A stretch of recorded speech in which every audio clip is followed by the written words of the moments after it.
now tuned in. You're now to BLTV. That's Brat Life TV. That's Brat Life TV. Where we teach you what it is to be a brat. I'm screaming diplomat community, informed community, soon to be overseas. Frankfurt, Germany is the place we touch down. Now how we gonna get around? BMW and Benz is the cabs we found. Sprechen Sie Deutsch, Schulen Sie bitte, where's the Bahnhof? Geradeaus Rex. Now tell me what's next. New homes, new schools, new rules, new friends. Have to earn respect all over again. Tell you the vision, get the picture like AFN. It's the bright life experience that you are in. It's the bright life experience that you are in. It's the bright life experience that you are in. Ni hao, guten tag, assalamu alaikum. Hola, como esta? How y'all doing? And welcome to Brat Life TV. I'm your host, Adrian D.C. Dre Johnson. And let me start by saying I'm a brat. A Nuremberg Eagle and an Augsburg Apache. And for some of you viewers not familiar with the schools I just mentioned, they're cities in Germany. That's right, I said Germany. And if you're wondering, how did he get to attend schools in Germany? I was a brat. My father was in the military, like hundreds of thousands of other parents and guardians that was in the armed forces. The Army, the Navy, the Air Force, the Marines. We didn't ask for that experience, but we live it. So today's show, we're going to call it Soldier. Because today's guest is a retired veteran, a philanthropist, a husband, my brother, Alan Schonberg. Welcome to the show. Hey, man, thanks for having me, man. Glad to be here. Glad to speak about brat stuff with brats. And Adrian, we go way back in the gap, my man. Back in the last century. How about that? How about that? How about that? You understand? Good to see you, brother. My pleasure, brother. I ain't seen you since probably one of them rap battles we used to have. Yeah. So tell the viewers who Alan Schonberg is. Well, Alan Schonberg is just a humble man who's had a lot of great experiences. I'm a very thankful and humble person, man, because the experiences I've had just as a military brat shaped who I am as an adult, and the blessings I have, I'm able to be in a position to give back to others, man. So to that end, I'm eternally blessed and grateful for all my experiences and everything, and everybody who has touched my life in any manner, so whatsoever. So you was born in New Jersey. Yeah, and that's where the brat life started. Fort Dix, New Jersey. The old man was stationed there, and here we are. So what part of Jersey is Fort Dix? Fort Dix is about 15 minutes east of Philadelphia, so it's like right on the other side of the border of Pennsylvania. Lower Jersey. Yeah, yes, okay. South. Mm-hmm. But your family is originally from New Orleans. Yeah, from New Orleans area. So anywhere on the I-10 stretch between Baton Rouge and New Orleans, you will find somebody who's related to me. Wow. You know, I used to go to New Orleans like 3 times a year. You know, because I used to sell T-shirts. So I used to go to the Mardi Gras in the beginning of the year. I used to go to the Essence Festival, 4th of July weekend. And I go to Bayou Classic. All right, Bayou. Yes, sir. So who'd you roll with for the Bayou, Southern or Grambling? You better answer this question right. I mean, honestly, I'm a Grambling man myself. You understand? You understand? Yeah. You know, when we was going to Nuremberg and I was playing football, that was my aspirations is to go play for Grambling. You understand? I wanted to play for Grambling. Okay. So I never got that opportunity because I didn't want to waste my parents' money with school because I wasn't attending school when I was in Nuremberg. So, you know, but that's a whole the interview can continue now, man, because I'm a Grambling man, brother. Yes, sir. I bleed black and gold, and that's who I am. So, yes, okay. Yes, sir. That's what's up, bro. That's what's up. Yes, sir. That's what's up. So after you left New Jersey, you went to Connecticut? No, we were in Fort Knox, Kentucky. My dad was an instructor over there. Yeah, he was an instructor there because he was a armored vehicle mechanic, and he was just an instructor in the armor school there for that. So I was there. You know, again, probably oblivious to the world, probably 3 or 4 years old. So you know, not ready yet to start my brat school journey, but you know, getting tuned up, so to speak. Right. So did you Did you have any memories at that age of Connecticut? Very vague memories. Just just you just life on the run, man. Life on the go, so to speak. But with Earl and I, man, and that's when we started just realizing that who we are, man. I was like, anywhere I go, you're gonna be my first best friend. So, Right. from Jersey to Kentucky, I had my first best friend there with me, man, and then that's where we What's went. up? Yep. That's what's up. And what part of Kentucky was that? That's Fort Knox. It's right outside of Louisville. It's right outside of Louisville. I forgot the name of the town. Okay. Yeah. Yeah. Okay. And then you went to Hawaii from there. Yeah, Schofield Barracks, Hawaii, and that's when I started really realizing what this brat life was about, man. So we were on this island all of a sudden, this tropical paradise island, and I'm starting school, and starting to have little friends and stuff like that, and I really enjoyed it. And I'm gonna give a real quick little side note on that, man. There's one guy, and I got to give him a shout out. His name is Chuck Quinata.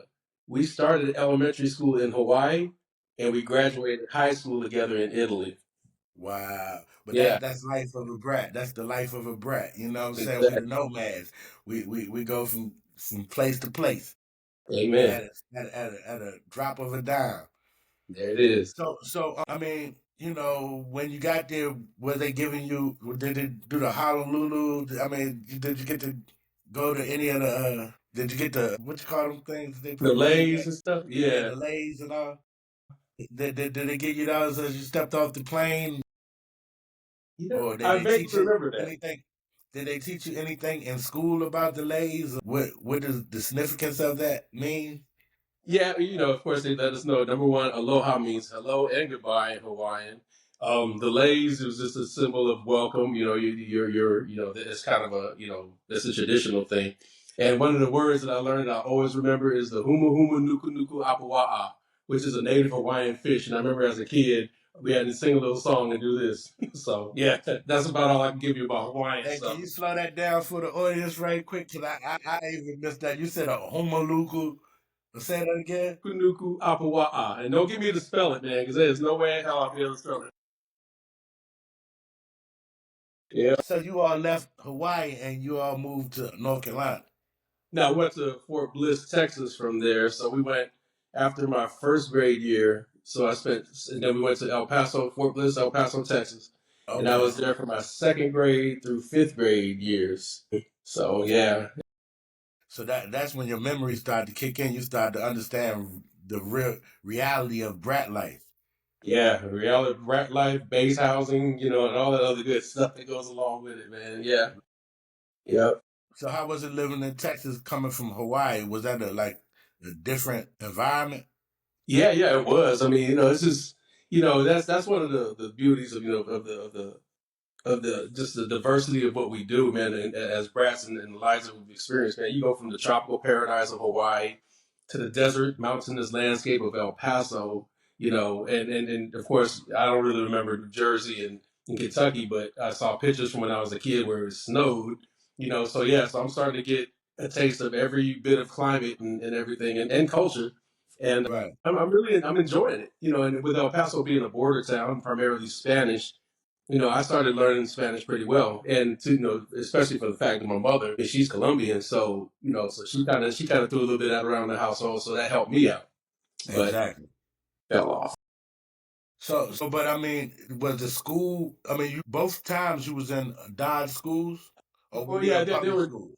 it was a Fort Bliss school. It was a public school, but there were kids from like in the locale because we were in an area called Logan Heights, which is a military housing area.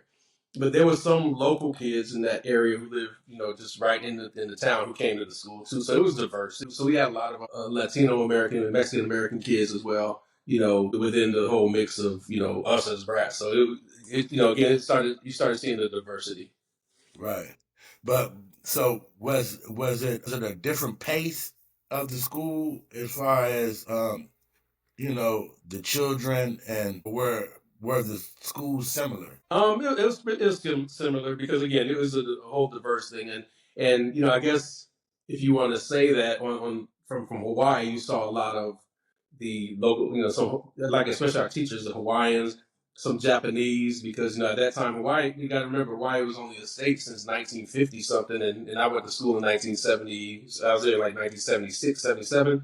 So it's still relatively young. So the locals were really still around like that, as far as like native tongue and stuff, and the Japanese influence still. I understand it's still big over there still, but with that just added to the whole diversity of it, because again, you have soldiers' kids, soldiers from all walks of life, and so we were just in there as a big melting pot. And yeah, that was my chance to start learning about culture, start learning about there's Japanese, there's Latinos, there's this, that, and the other. There's folks who look like me. There's so that was my intro to it, and then of course El Paso kind of expounded on it with a more Latino, Mexican American kind of approach to it. Right. So while you were in Hawaii, you didn't experience any volcanoes or anything like that? No, I didn't. But it was, it was just really one of my biggest memories. Again, I was like 6, 7 years old. That's when I my introduction to playing team sports. So I played for the youth, the DYA soccer leagues. And but one of the things that I really found that was really weird is my dad brought me to a beach that was made of black sand. I was like, "How's this sand black?" And my dad was like, "Well, it's from volcanic activity. The volcano ashes, change the sand to black." So, just all those little learning experiences you get along the way to understand that, okay, wow, yeah. So did it make you interested in surfing?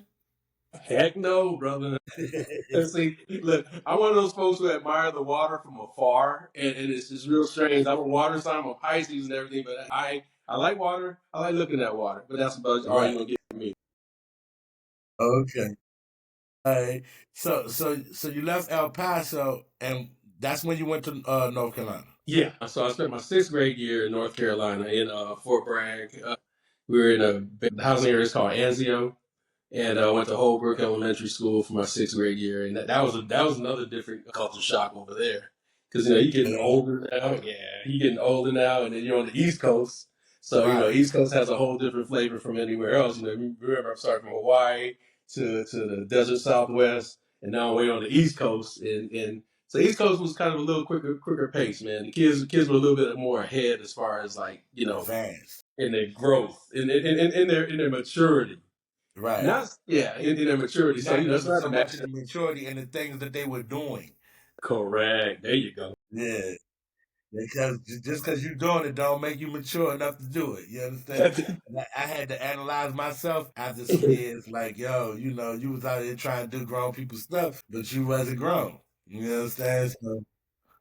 So I understand what you're saying.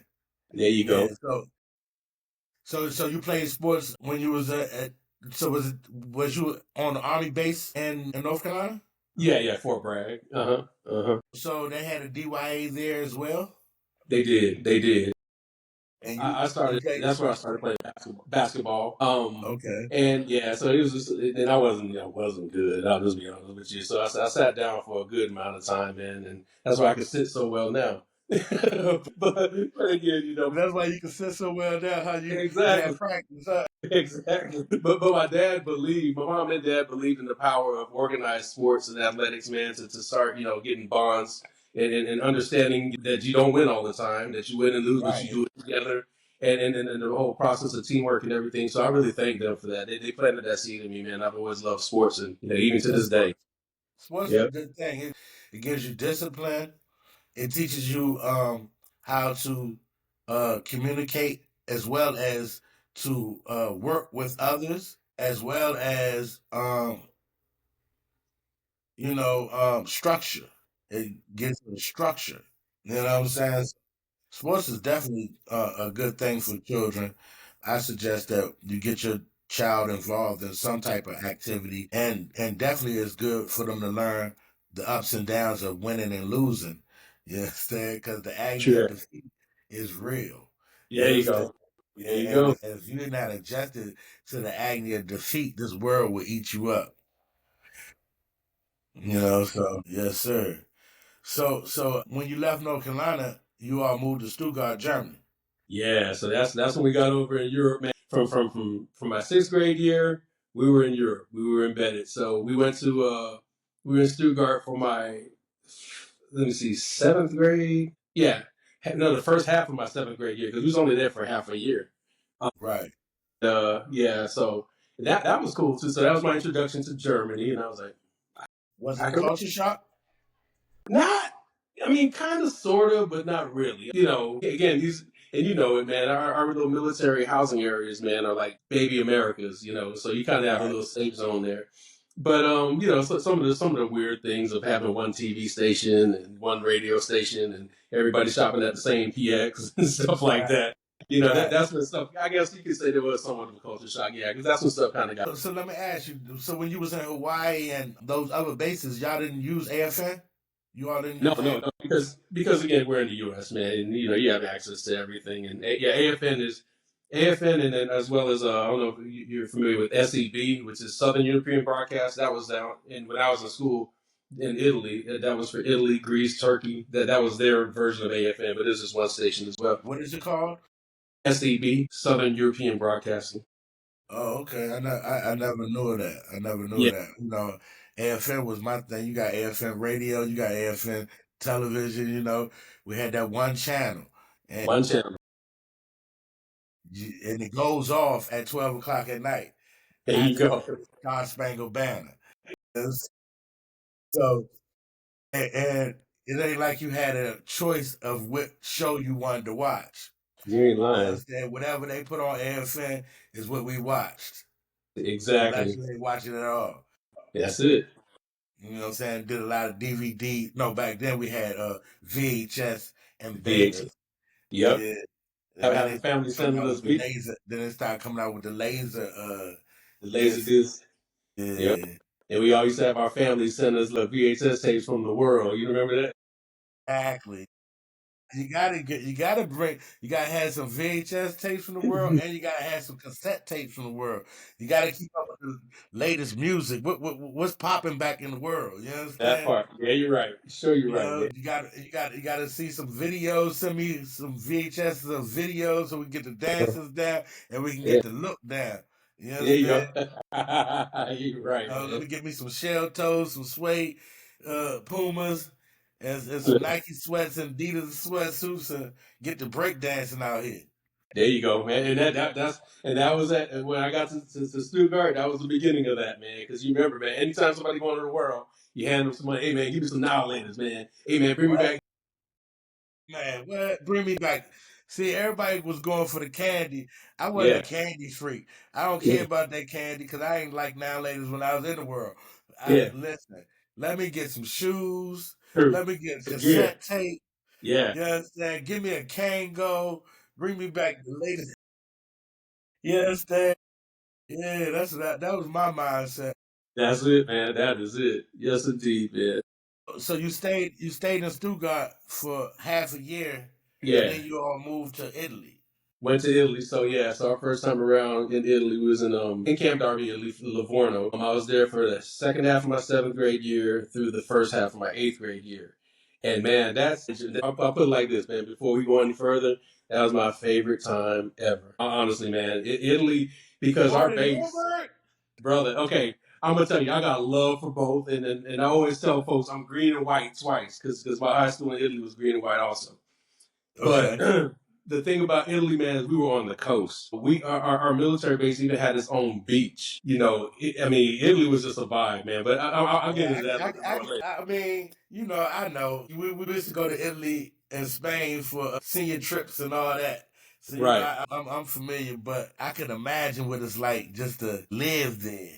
Yeah, yeah, man. Matter of fact, so that first go round, like I said, when I was in seventh, my second half of seventh, and my first half of eighth grade, of course, Earl and I was there then, and Earl loved it too. He was like, but when it was time for us to go back to Germany, he was like, man, but we just getting here, man. We loving this place, man. We just getting Right, here. And my dad right. got them orders to come to Nuremberg, bro, and But you see, know but what see, happened? that's the life. That's the life of a brat. You talking the life Yeah, of a brat now. You know what I'm true saying? that. That's why I said in that verse, soon as you make a friend, you gotta make new friends. You gotta establish yourself again. You Correct. understand? That's rough living for real on a Yeah, child, to be yeah, honest. You know what I'm saying? It gives you emotional ties. You had emotional ties to somebody, now all of a sudden you just left them. May never correct. see them again. And some of them you haven't seen ever again in life. You know what I'm That's true. saying? And it's That's like, wow. true. And the blessing of it, like me, and I guess kind of like you, man, you and Nicole, I always had Earl to start off with. You know what I'm saying? I had my first best friend. And then from Right, there, we broke off into our own little groups, but everything, and so we always had each other's back at least to start that off. And then, we but found see, ourselves, doing what we were doing. yeah, but see, it was a little different with me and my sister because, you know, first of all, she my sister, so yeah, Yeah. she gonna always be my sister. You know what I'm saying? I'm gonna look out and this and that, but I'm on a whole nother mission than she is. She was kind of conservative. That's why when people used to first meet us, they'd be like, "Y'all sisters and brothers," because I was the outgoing. She was kind of conservative. Right, right. You understand? So it took you to really know us to know that we were sisters and brothers. You Yeah, understand what I'm gotcha. saying? Good. And then we used to do things like say she might come to me and say, "Your mother wants you." So then it makes it seem like we don't have the same mother or we don't have the same father because we'll come to me like, "Your father wants you." I might say, "Yo, your father wants you," or "Your mother wants you," or she'll say that to me, and people be looking like, "Dang, I got the same father and mother," but that's just how we operate. For Yeah. real. That's what's up, man. That's what it is, man. That's that sibling rivalry, that sibling thing, man, that we have, man. We enjoy it so much, man. So Yeah, no doubt, no doubt. So you moved back to Germany and came to Nuremberg, and that's where we came met. to let's see if I can do the end. Is that the end? Does that look like an end? Came to the end. Yeah, Came to Nuremberg. yeah. Yes, sir, bro. You throw it upside. Yes, sir, man. Hey, man, look, I do my L for Livorno, and I do my N for Nuremberg, man. Hey, Hey, I hey, gotta say, man, Nuremberg was a time, brother. It was, and I've met some of the greatest people in my life in Nuremberg, man.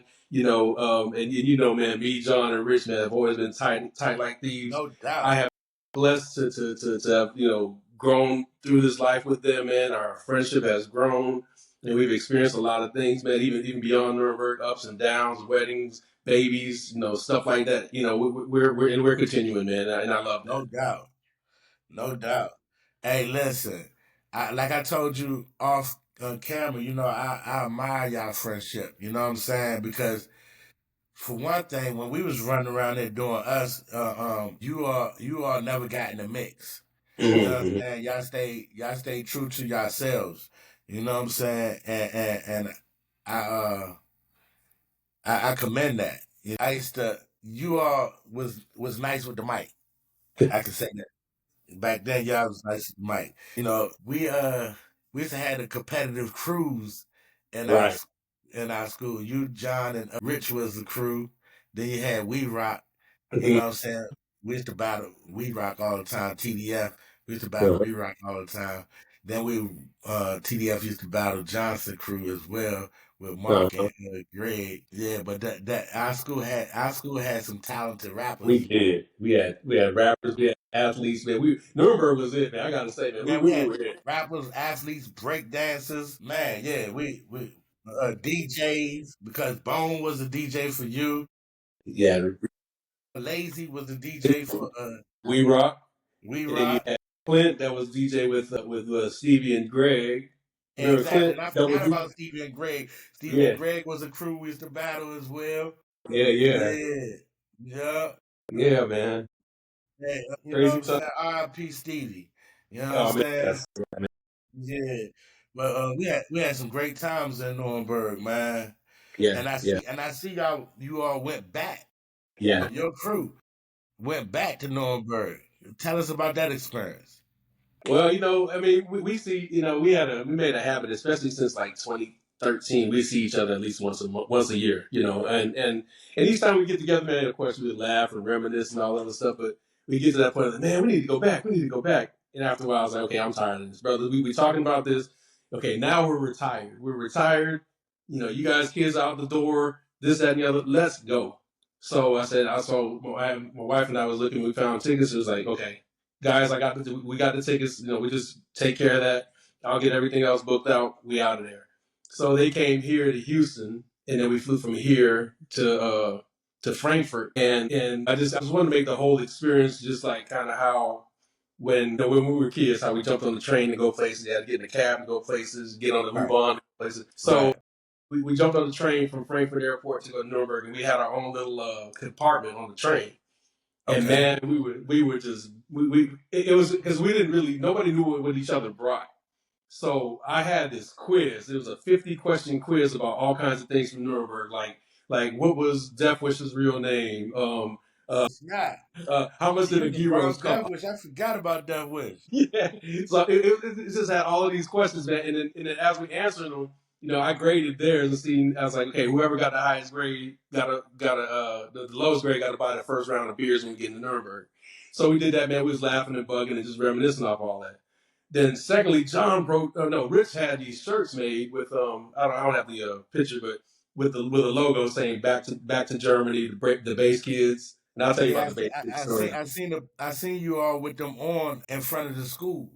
Yeah, yeah. So he made those, and then John breaks out this bag and he has all these damn letters. And I'm talking about letters from when I left and went to Italy, and I was writing them, because of course we didn't have no email and no crap like that, so Right. we was sending snail mail.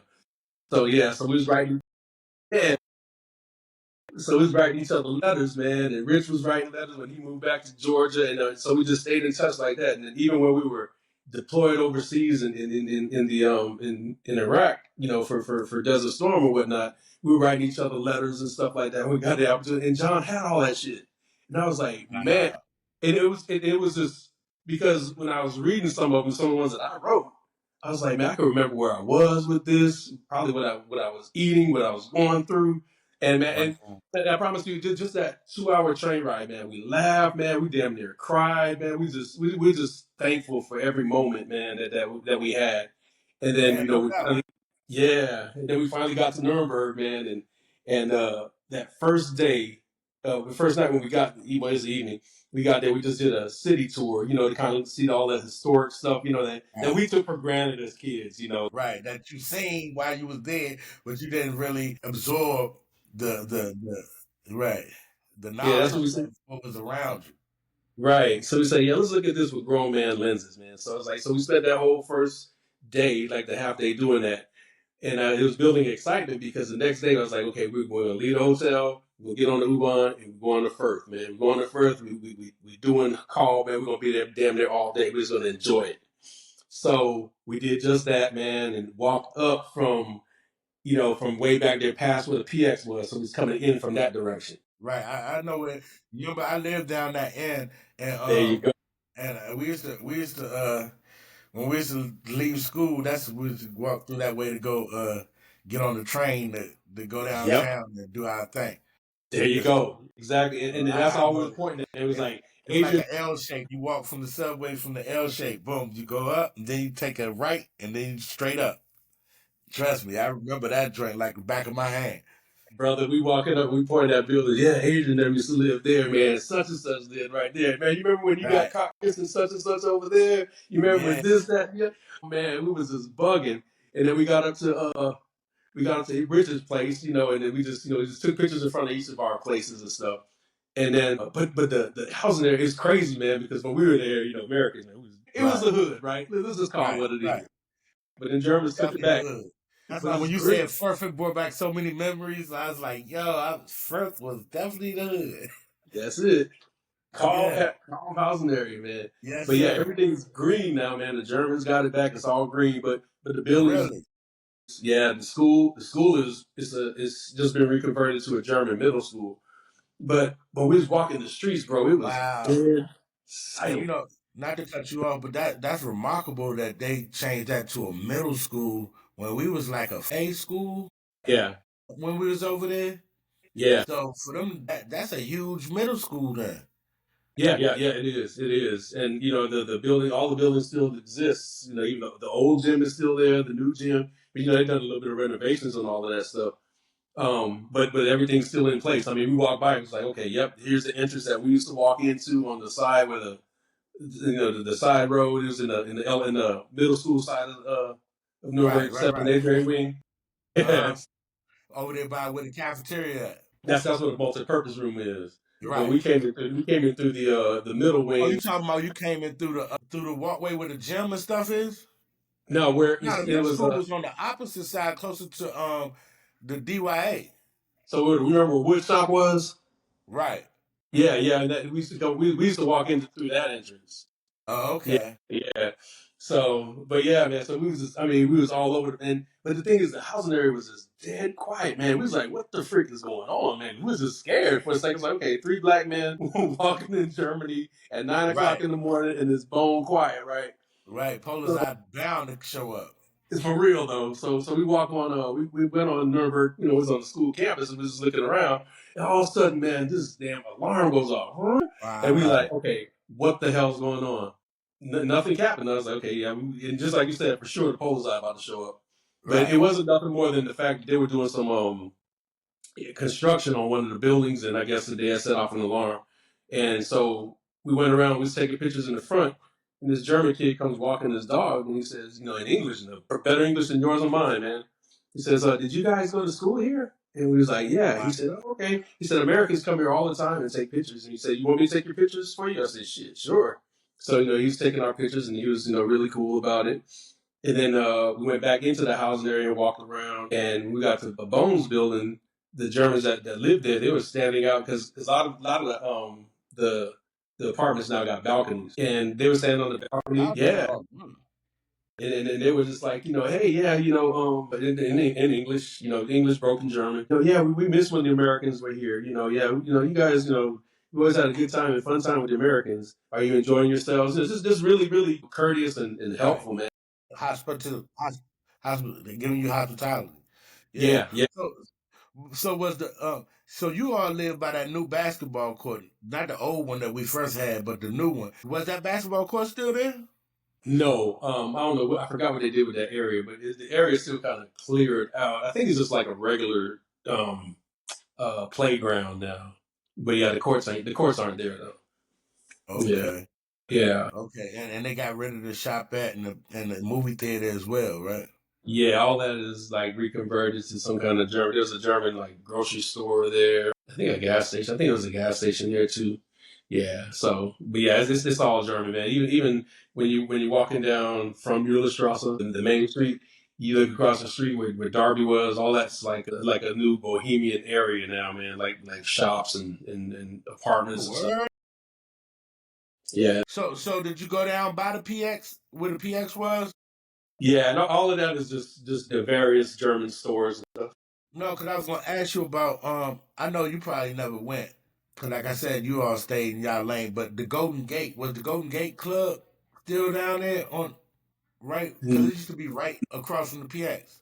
And I know exactly. Yeah, I've been there. I have been there. Shh, don't Okay. tell me. Don't. Yeah, Yeah, I've been there, man. But, yeah, but I used to I camp didn't up see in it that there. joint. I used to camp Yeah, up, it was right down the street from my house too. I used to be up in that joint on a regular. yeah, man. And we were gonna walk down to the Rainbow. You remember Rainbow was straight down the street from the school. Right, exactly. Yeah, yeah, because the Gumi store was back there. Because that was what we were gonna go to. Was gonna go to the Gumi store. But after work, was like, yeah, no, let's get on back, man. Because then we had some other stuff to do. Yeah, the dude that owned the Rainbow, he owned another club called the Harlem, and I ended up DJing at the Harlem while we was going to school there. So Okay. a lot of times, people from the school used to come to the club I was DJing at, and I just be in there. We be partying. Okay. Yeah, Yes, sir. yeah. Earl and all of them used to come through their joint. Yeah. Like I said, y'all used to just be out the mix, and that's why I respect y'all so much because y'all used to be out the mix. We was, you know how we was living. You know what was going on. Yeah, I Yeah, had to cover for Earl a lot, so I'll just be honest with you. So, you and said the you thing had is, to. I had to cover for Earl, man. So so Cause Earl was in the mix with me. Earl be right there with me. Like I told you off camera, I was right there when he had broke his hand. Man, that thing was like, whoa, yeah, we yeah, was getting busy right there. and I had But to write that through homework, man. Damn it. So I should blame you for having to do his damn homework. Yeah. I didn't, I didn't initiate the issue. I just helped with the issue. I know. So after y'all left Nuremberg, you went back to Italy, and that's where you graduated from. Yeah, man. So yeah, so then so Italy took on a whole different vibe for me then, man, because the same school and a lot of I had a good amount of my friends that were still there, and but all of a sudden and I gotta say you live in Nuremberg, yeah, Earl, I'm in Earl's shadows, I'm Earl's little brother, that's my name, right? But I Right. get there now, all of a sudden I'm me. I'm Alan, so I get the Right. chance to You the that. man now. Right, but then again, I was also still in somebody's shadows because my dad was the base sergeant major, so Yeah. he was the head NCO in charge of the whole military base. So, but then I mean, my focus switched really big on basketball. So we started balling, man, and I had my own little crew there, man, and we were doing doing our little riff raff, man, but. Right. Taking little girls and all the little stuff that we do as All the things that the little boys do there as you they go. get older. You understand? Yeah, exactly. But yeah, and I have some really tight partners too, man. I'm still in contact with, man. My homeboy Dwayne and I, we went back to Italy, kind of in the same vein of what I did with Bone and Rich, man. And we went and saw just all the things that we saw as kids, man. We saw them with grown man lenses, man, and it was just fantastic. I Yeah. can imagine. I can imagine. I got a Italian brother, a little Italian brother. You Mhm. understand? So, but so when did you go back to the world? So I left, graduated from Livorno in June of '89, but I didn't leave till like '90, man. Because I was working, and then plus on top of that, I had like a delayed enlistment date. So I left in January to go back because I went to Fort Benning in March of 1990, for basic training. So, because you had already joined the army when you was in Italy. Correct. Okay, and what part of the army? I was an infantryman, so I went to Infantry. Fort Benning, man, and turned blue, baby. Yeah, straight up Right. grunt. So. Yeah, my dad and everybody was surprised. It was like, man, you going to infantry, airborne at that? What you doing? Right. I said, like, if I'm gonna do it, I'm gonna go hard. I'm gonna go hard. I don't go at all, man. Shoot. I know I that's wanted to go to right. Ranger School, man, but I couldn't get a slot. But oh well. Oh yeah, you was really trying to go hard. Talking about Ranger School, I was, jumping out man. of planes and some more, right? Yes, sir. So you had went to war. You went to war. You're a war vet. Yeah, so I went to basic training, AIT, jump school, everything, and then I went to then I got stationed. I was trying to get stationed in Italy. There was an airborne unit there, but I didn't get a chance to get there because I didn't get there quick enough. Because I was on leave and I couldn't get the slot that I was trying to get filled in. But I wound up going to Germany. The crazy thing is, the minute I got there, I got stationed in the Schonberg, which is close to Hanau. It's in the Hanau area. Okay. The minute I got there, I promise you, I didn't have time to even be jet lagged. I got to my unit, got assigned in my room, and this is back in the day where they had 4 people in a room and shit. And my first night there, I'm asleep, bro. And I guarantee it was at 3 o'clock in the morning, man. We're hearing boom, boom, boom. Hey, everybody, wake up, alert, everybody, wake up. This, that, and the other, alert. And remember, this is August, so August 2nd is when Saddam Hussein invaded if, so this is probably like August 15th or so like that. Man, they had us green ramps ready to go, man. I mean, I don't even know nobody in my unit yet, man. I'm catching doggone gear and stuff like that to get ready, man. I've got my weapon and all this other stuff, man. And it just started getting real from there, man. And so they stood that down, and we actually didn't deploy until, and so we got in the grease, man, and had to do our thing. And it was, So 19 years so old, man, trying to figure out the world, man. Here you go. 19 years old. What is that emotion like when you get that? Well, it ranges, man. You get the high adrenaline of, yeah, I get to go over here, in the rec shop, man. I'm just about to train for this, that, the other. But then again, you get the human side of it, man. Like, damn, you got to go over there and do this, and then you also get this side of it is like, am I gonna come home? I mean, and you did ask me earlier if I wanted to talk about it, and that's probably as far as I typically go with it. I don't like getting into the mix of it. Yes, I saw some stuff and experienced some stuff, as a kid, and of course, it doesn't easily go away. But you're thankful on the other side of it, man, that you stood firm in your commitment to service. You did it, came back, man, and and it made a career, man. And at the end of the day, that's what I'm most proud Well, I want to thank you for serving, brother. You know what I'm saying? of. Mm-hmm. Not only are you a brat, but you service as a military vet. You know what I'm saying? I commend that. You know what I'm saying? I commend that. So how often did you all go in the field? Well, as infantrymen, we spend at least 2 weeks out of the month in the field, man, because that's just what we do.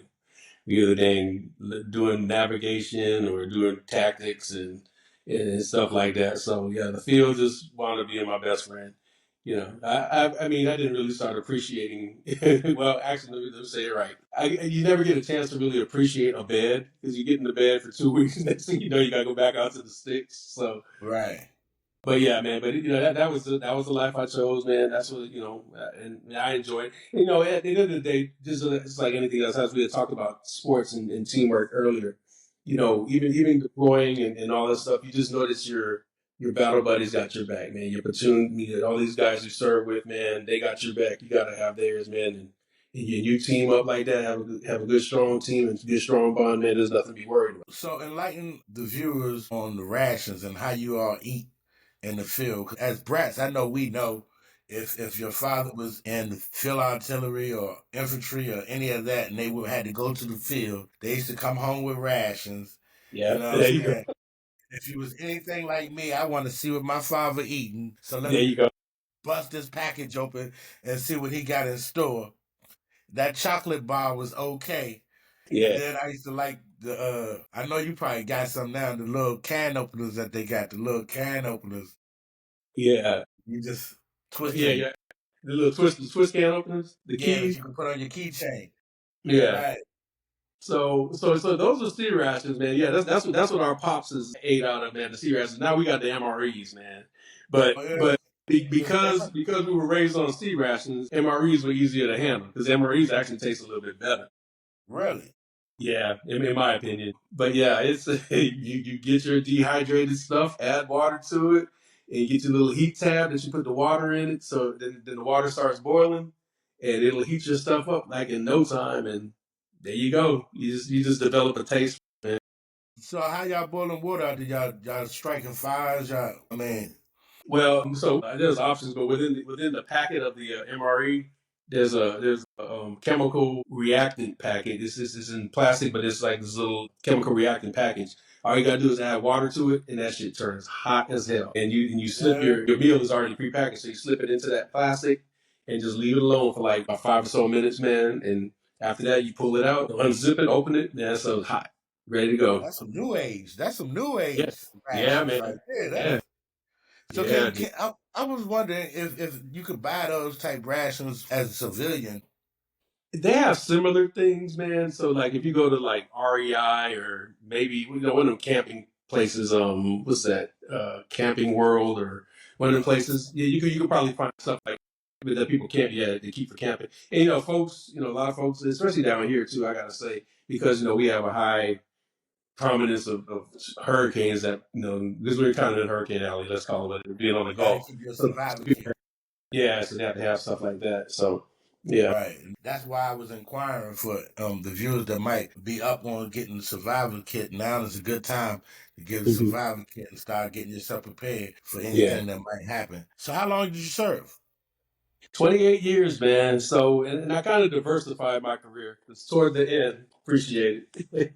Yeah, toward the Yeah. end, I did guard time, National Guard. So what that did also is it allowed me to explore new careers as far as like other things on the civilian side. So because I was able to balance civilian and military. But yeah, so I kind Once of again, diversified. once again, thank you very much, bro. So now you're into philanthropy. Yeah, yeah, yeah. Enlighten. Well, I just, again, to whom much is given, much is expected, man. And I just think that I've been given a whole lot, in my life, man. And I see a lot of people who are less fortunate than me, and I saw that, it's always great when you're able to help. So as I progress in my military career, you have the young soldiers that you help out, that you get themselves together. They can't do right, they can't get right. So I know you had my man on who has his dog, Yeah, his, it's his, dog. his dog Yeah. training thing. Yeah. Uh-huh. That's a phrase. That's a real phrase. I used to call a lot of my troops that, man, can't get right. But when you can turn can't get right around and he's Yeah. doing good, it makes you feel good. But then, No you doubt. have the other element because I started working in the social service realm here in Houston at schools. And so I started working with a lot of underprivileged, underserved communities. and the students and families, and being able to help them get services that they need, man, so these kids could have proper meals, so their homes could, they could have their homes taken care of with their proper utilities, and so these parents can get life skills to be able to get jobs and hang on to jobs and take care of their households and stuff like that. So that made me know that that there's a higher calling. Whenever you start experiencing things that you're benefiting from, you reach that arm down to help others out. No So doubt.